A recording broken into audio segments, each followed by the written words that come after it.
Olá, bem-vindos a esta análise aprofundada. Olá, um prazer estar aqui para conversar sobre esse tema. Hoje vamos explorar juntos umas páginas da história da literatura ocidental do Otto Maria Karpelks, o volume 2. Ah, um clássico.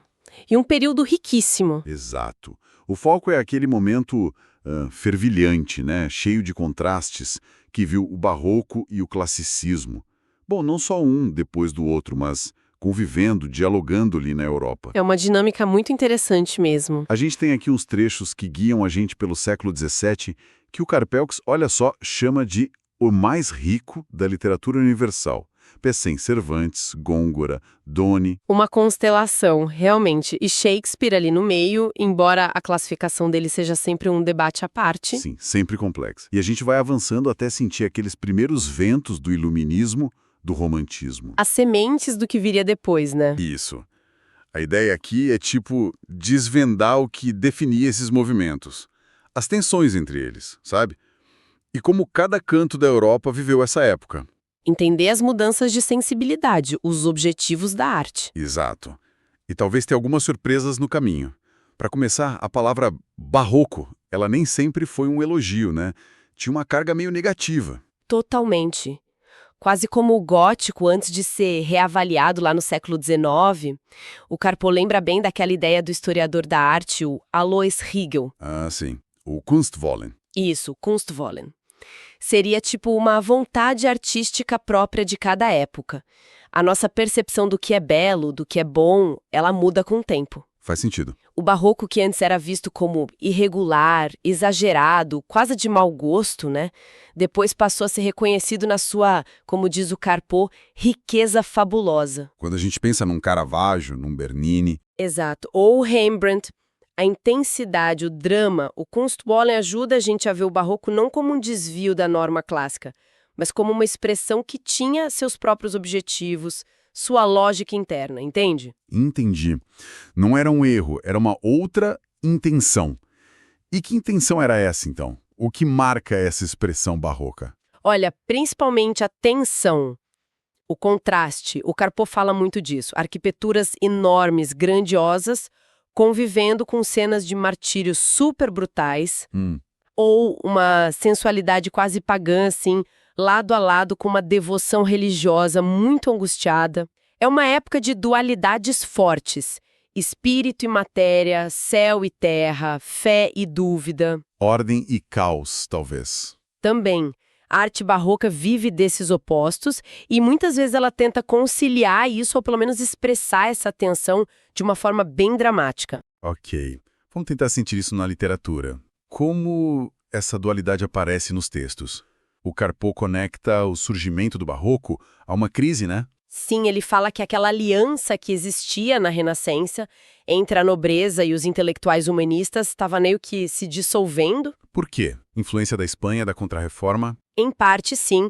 E aí, olha que curioso, a poética de Aristóteles, que segundo Karpo não era tão central assim na Renascença, de repente ganha um peso enorme. Estranho, né? Como se explica isso? É um ponto interessante. Essa redescoberta, ou talvez reinterpretação de Aristóteles, que veio muito via Itália, deu um conjunto de regras, de teorias sobre drama, poesia, que serviu de base para muito debate. Ah, tá. Forneceu as ferramentas para a discussão. Exato.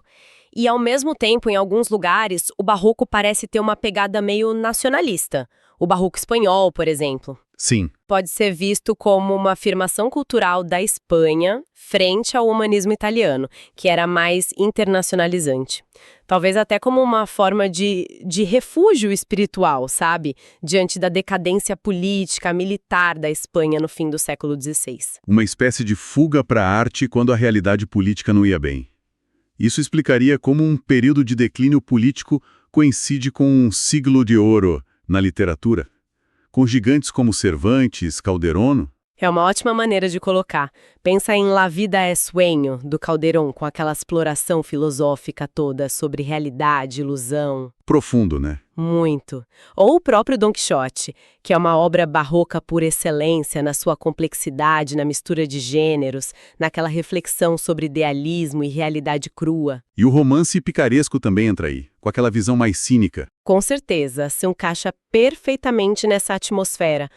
Claro, teve gente que discordou na época, né? O filósofo italiano Benedetto Croce, por exemplo, ainda viu o barroco como sinônimo de mau gosto. Sempre tem os resistentes. Sempre. Mas outros, como Paul Hazard, argumentaram que o fenômeno barroco era muito maior, mais significativo do que só a produção italiana daquele momento específico. Entendi. E essa expressão barroca, ela foi igualzinha pela Europa toda ou variou? O Carpon menciona uma divisão interessante dentro do barroco, não por classe social, mas por classe literária. Ah, sim. Uma mais aristocrática e outra mais intelectual, burguesa. Isso sugere públicos diferentes, gostos diferentes dentro do mesmo guarda-chuva. Exato. E que haviam nuances importantes. Na Espanha, por exemplo, a gente teve o Luís de Góngora. Ele representa uma vertente mais aristocrática mesmo e bem hermética. O famoso gongorismo ou culteranismo. Isso.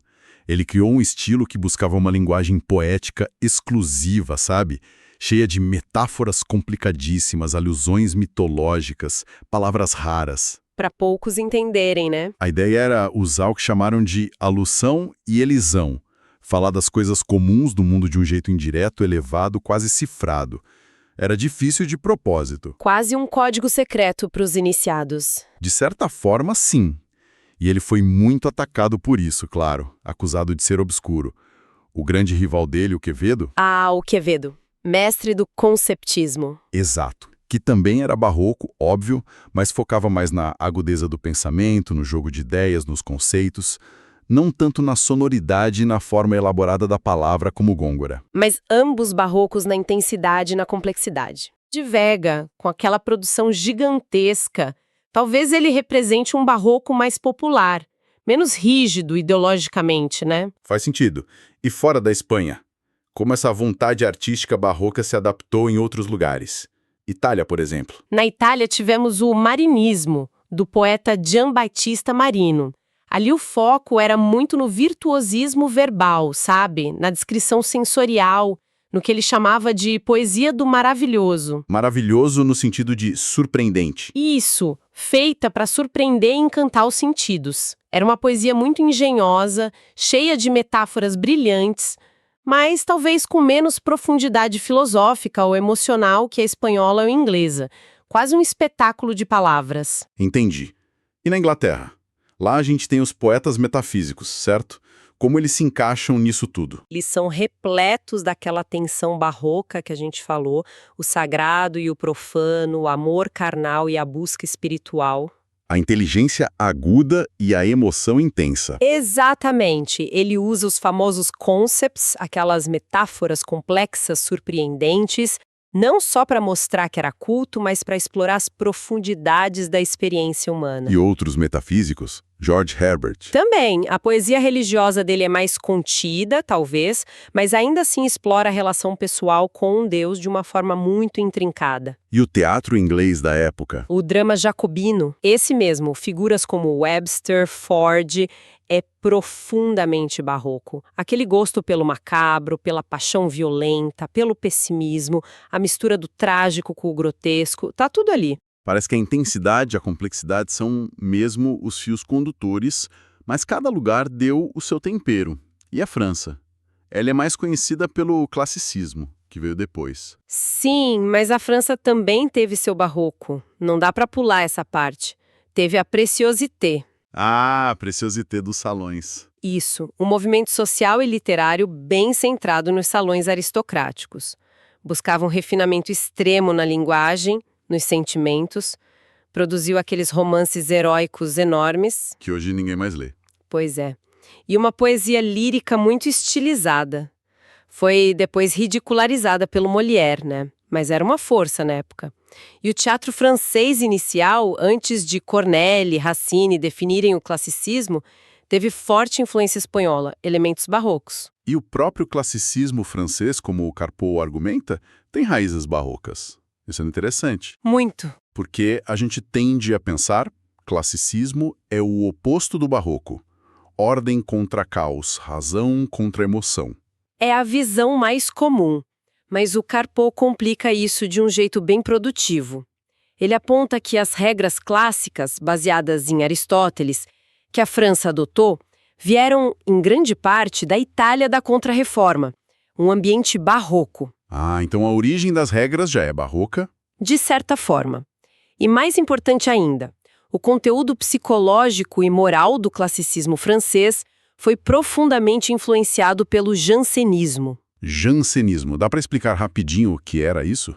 Olha, de forma simples, era uma corrente teológica dentro do catolicismo, muito influente na França do século XVII.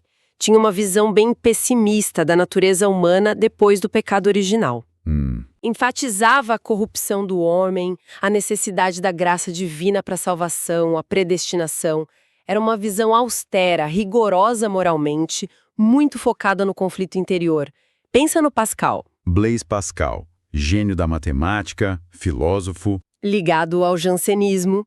Os pensamentos dele são cheios de angústia existencial, aquilo é intensidade pura. Então, por baixo daquela forma toda ordenada, equilibrada do classicismo francês, tinha essa corrente de pessimismo, de conflito interior rolando? Exatamente. É isso que dá a profundidade impressionante a autores como o Jean Racine. As tragédias dele, tipo Phèdre, Obra-prima. total, seguem as regras clássicas de unidade de tempo, lugar, ação. A linguagem é super controlada, mas as paixões que ele escreve são avassaladoras, destrutivas. É quase um barroco domado. Gostei dessa expressão. Barroco domado. É, como alguns chamam, a intensidade barroca contida dentro da forma clássica. Mesmo Molière, que é o mestre da comédia, né, parece celebrar a razão, o bom senso, Sim, nas críticas aos exageros. mas ele expõe as hipocrisias, as obsessões da sociedade com uma clareza tão cortante que tem sua própria intensidade. E a Madame de Lafayette com a Princesa de Cleves. Um marco do romance psicológico. Usa justamente a contenção clássica para fazer uma análise psicológica do amor, da renúncia, que é incrivelmente penetrante. Isso muda bastante aquela imagem que a gente às vezes tem do classicismo como algo frio, só formal, né? Com certeza. E como essa tensão aí entre a forma clássica e esse fundo, vamos dizer, mais sombrio, mais intenso, como isso abre caminho para o que veio depois, para o iluminismo. É um processo gradual, né? Figuras que a gente já mencionou, tipo Cervantes, Quevedo lá na Espanha, eles já carregavam uma crítica social, uma complexidade que apontava para além dos ideais heróicos ou só estéticos. Já tinha um pé fora da caixa, digamos. Exato. E na Inglaterra, depois da Guerra Civil e da restauração da monarquia, a prosa ganha uma força enorme. Pensa no realismo quase documental do Diário do Samuel Pepys. Incrível ler aquilo. Ou o pioneirismo do Daniel Defoe com Robinson Crusoe. Aquilo é uma exploração do individualismo, da engenhosidade humana. E a sátira feroz do Swift, né? Em Viagens de Gulliver. Aquilo é uma paulada nas pretensões da razão humana. Totalmente. Questiona tudo. E no campo das ideias mesmo, a mudança fica ainda mais clara. O filósofo John Locke, Empirismo. isso, defendendo que todo conhecimento vem da experiência, não de ideias inatas. Isso abala as bases da metafísica tradicional. Aí vem o Pierre Bayle, com aquele dicionário histórico e crítico dele. Compilando dúvidas. Exato. Compilando dúvidas e contradições sobre dogmas religiosos, filosóficos, promovendo ceticismo, surge o deísmo. Aquela tentativa de uma religião baseada só na razão. Isso, universal, sem precisar de revelação ou igreja específica. Figuras como Montesquieu começam a analisar as sociedades, as formas de governo de um jeito comparativo, crítico. E o ambiente intelectual também muda, né? Os cafés. Os cafés viram centros de debate. Jornais como o Spectator, na Inglaterra, ajudam a formar a opinião pública. E o escritor começa a depender menos dos patronos, mais do mercado. É uma mudança e tanto. Então, a razão parece estar ganhando terreno, preparando o iluminismo, Mas, ao mesmo tempo, o Carpeu aponta para o surgimento de uma outra sensibilidade quase oposta, o pré-romantismo. Como isso se encaixa? Não é contraditório? É a outra face da moeda. E mostra como esses movimentos não são lineares, né? Não é uma coisa depois da outra certinha. Enquanto a razão iluminista avança, começa a surgir uma valorização do sentimento, da emoção individual, da natureza. E o Carpeu sugere uma ligação curiosa aí, né? Sim, ele conecta a sensualidade do estilo rococó, que é tipo um barroco tardio, mais leve, decorativo, com esse novo sentimentalismo. Como assim? Da decoração para o sentimento. É uma ideia interessante. Talvez a ênfase nos sentidos, no prazer visual do rococó, de alguma forma preparou o terreno para uma valorização maior das emoções. Pensa nos romances do Richardson, tipo Pamela. O foco é todo nas virtudes, nos sofrimentos da heroína. E o Rousseau, claro, exaltando a bondade natural, a importância dos sentimentos. Exatamente, é uma virada para o interior, para a subjetividade. E como essa nova sensibilidade se manifesta na prática, na literatura. A gente vê um novo olhar para a natureza, não só como cenário, mas como fonte de emoção, de reflexão. Poetas como James Thomson. Ah, as estações! Isso, surge aquela poesia melancólica da escola de cemitério, que fica meditando sobre a morte, a transitoriedade da vida, Young, Gray. Bem pré-romântico mesmo. Total. E um fascínio crescente pelo sublime, aquilo que é grandioso, meio assustador, mas inspirador ao mesmo tempo. Montanhas, tempestades, e pelo gótico, ruínas, mistérios, fantasmas, O lado sombrio ganhando espaço. ganhando muito espaço. Redescobrem-se tradições populares, baladas antigas e autores que antes eram criticados pelas regras clássicas, tipo Shakespeare. São revalorizados. Justamente pela originalidade, pela força emocional, até correntes místicas ressurgem como o pietismo na Alemanha, que vai influenciar a gente como Rousseau e mais tarde o Goethe. Quer dizer que, enquanto uns celebravam a razão com R maiúsculo, outros começavam a explorar o lado mais sombrio, emocional, individual da experiência humana. Tudo ao mesmo tempo. Exatamente. E muitas vezes as duas tendências conviviam no mesmo autor ou na mesma obra. O Diderot, que era um pilar do iluminismo francês, também escreveu dramas burgueses cheios de sentimentalismo. E o Beaumarchais com o Fígaro. Mistura crítica social iluminista com intriga, com emoção. O que o Carpal mostra pra gente, no fim das contas, não é uma sucessão clara de ismos, não é uma linha reta. É mais uma teia, né? Uma teia complexa. Barroco, classicismo, iluminismo, pré-romantismo são rótulos úteis, claro, mas a realidade literária, cultural, era muito mais fluida, cheio de sobreposições, de reações, de continuidades inesperadas. Faz todo sentido. Não é uma linha reta mesmo, é um emaranhado de fios. Bom, e assim a gente fecha essa nossa exploração desses séculos tão ricos, tão contraditórios, seguindo as pistas do Carpel. Uma viagem tanto. Vimos a intensidade dramática do Barroco, a busca por ordem e profundidade psicológica do classicismo e como ambos, de formas diferentes, acabaram abrindo portas, tanto para a crítica iluminista quanto para a valorização do sentimento que ia levar ao romantismo. A grande lição talvez seja essa mesmo, evitar colocar a história literária em caixinhas muito rígidas, sabe? O Barroco não morreu para o classicismo nascer, eles coexistiram, dialogaram, se influenciaram. O classicismo francês carregava tensões barrocas no seu núcleo. Exato. E ambos os movimentos, com suas certezas e suas angústias, refletiam e respondiam às grandes transformações da época. As guerras religiosas, a consolidação dos estados, as novas formas de pensar o indivíduo, a sociedade. E figuras gigantescas como Shakespeare, Cervantes, Pascal desafiam qualquer rótulo único. Mostram a riqueza que nasce justamente dessas tensões, né? Perfeito. E fica aqui uma provocação final, então. Inspirada naquela ideia do Carpot sobre como estilos que antes eram desprezados, tipo o gótico e o próprio barroco, foram redescobertos, revalorizados tempos depois.